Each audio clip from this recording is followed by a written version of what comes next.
नमस्कार सगळ्यांना, श्री स्वामी समर्थ. स्वागत आहे तुम्हा सर्वांचं ओवीज किचनमध्ये. तर बघा, आज आपण आपल्या आजच्या व्हिडिओमध्ये बघणार आहोत की भेंडीची भाजी कशी बनवायची ते.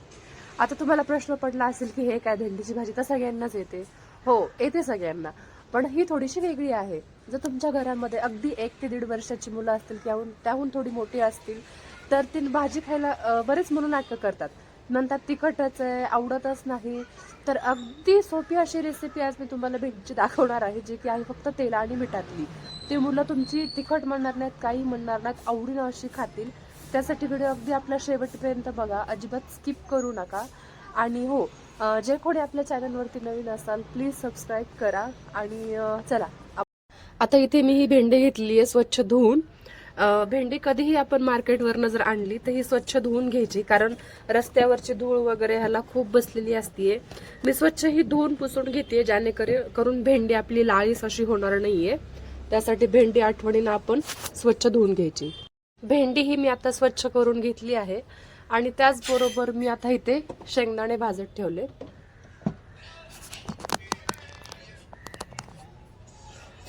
शेंगदाण्याचा कूट आपल्याला लागणार आहे भाजीला.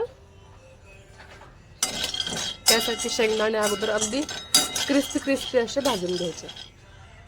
शेंगदाणे भाजेपर्यंत आता मी भेंडी कट करून घेते. चला,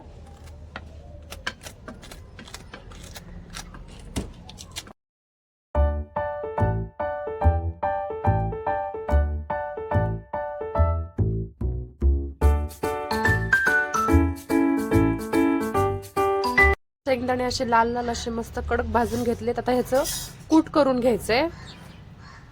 भेंडी कापून झालीये. आता आपण फोडणी कशी टाकायची ते बघूयात. सगळ्यात आधी तेल,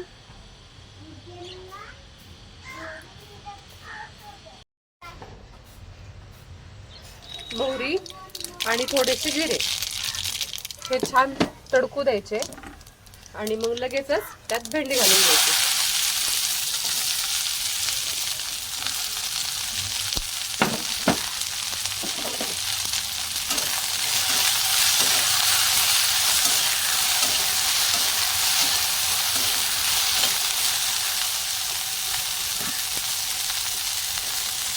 ही भाजी मी फक्त माझ्या मुलीपुरती बनवते, कारण सगळेच भाजी ही सपक खाणार नाहीये. त्यामुळे मी फक्त तिच्यापुरती भेंडी टाकली आहे. बाकीची मी तिखट बनवणार आहे. आता ही फक्त तेला मिठातली बनवणार आहे. तुम्ही बघितलंच असेल, यात फक्त मी तेल, जिरे, मोहरी टाकली आहे. आता थोडंसं त्यात फक्त मीठ घालून घ्यायचं.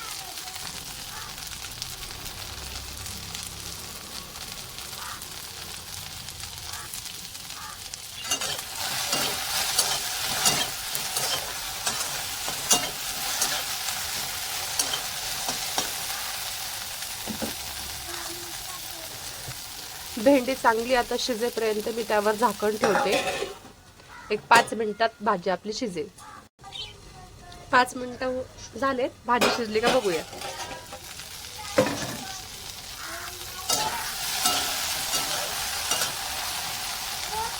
भाजी शिजली का बघण्यासाठी ना, भेंडी अशी घ्यायची आणि अलगद दाबायची. बघा, भेंडी आपली शिजली आहे. आता यात ना थोडंसं शेंगदाण्याचं कूट घालून घेऊया.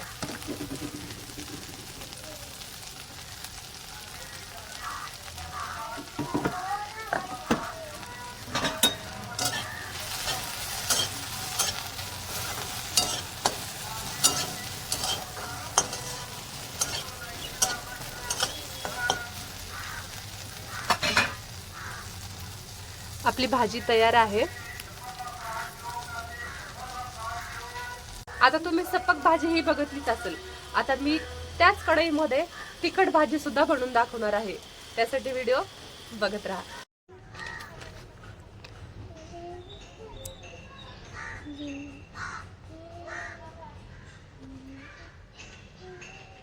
सगळ्यात आधी तेल,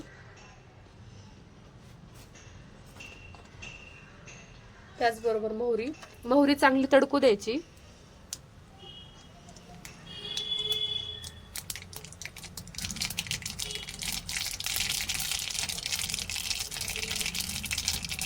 मोहरी तडकली की थोडेसे जिरे घालायचे.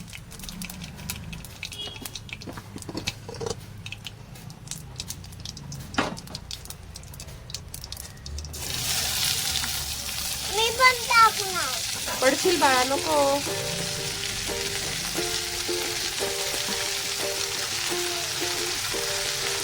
त्यात माझ्या मुलीला फार मदतीची सवय, लुडबुड करते असते सतत.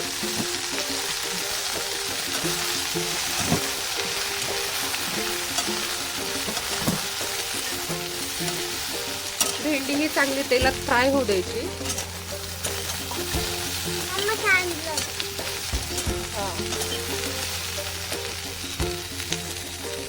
आता भेंडी ही आपली चांगली थोडीशी शिजू द्यायची. मी त्यावर झाकण ठेवते 5 मिनिटं आणि मग नंतर त्याच्यामध्ये तिखट घालून घ्यायचं. कारण आधी तिखट टाकलं तर फार फोडणीचा ठसका उठतो. त्यासाठी भेंडी शिजत आल्याच्या नंतर त्यात तिखट मीठ घालून घ्यायचं. तर बघा 5 मिनिटं झाली, झाकण काढून घेतो. बघा भेंडी ही छान अशी थोडी शिजली आहे. आता त्यात मी लाल तिखट घालून घेते.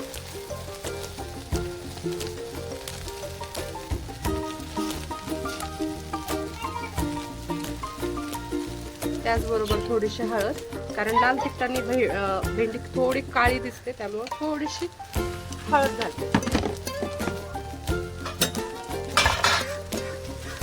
आता त्याचबरोबर लगेच मीठ.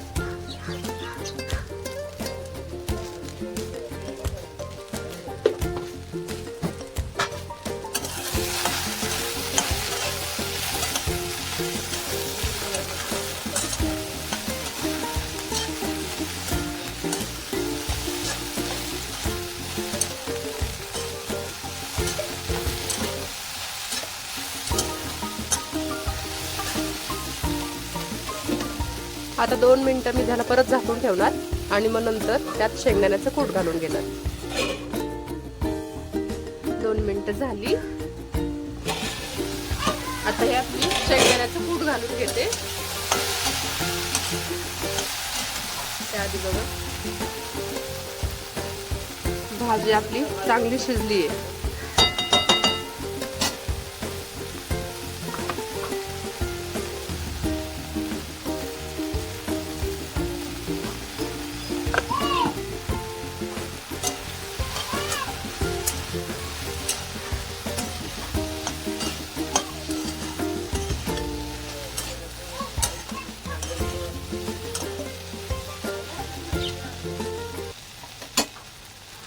बघा भाजी ही आपली तयार आहे. बघितली किती सोपी रेसिपी आहे ते. मला माहिती आहे, कारण माझ्या घरामध्ये पण माझी छोटी मुलगी आहे. ती तिखट भाज्या खायचं म्हणलं की अजिबात भाजीला हातच लावत नाही. त्यासाठी मी हिला अशा तेल्या मिठातल्या भाज्या करून देते. कारण आईलाच ही मुलीची चव लेकरांची चव जोपासायची असते. जर त्यांना चव आवडली तर ती तिखट किंवा सपक ही कुठली भाजी खातील. त्यासाठी अगोदर अशा भाज्या करणं हे आपल्यालाच भाग आहे. त्यासाठी नक्कीच अशी भाजी ट्राय करून बघा, तुमची मुलंही आवडीनं खातील. जर व्हिडिओ आवडलाच असेल तर लाईक, शेअर, सबस्क्राईब करायला विसरू नका. आणि हो, जे कोणी आपल्या नवीन चॅनलवरती असतील त्यांनी प्लीज चॅनल सबस्क्राईब करा. Thank you for watching.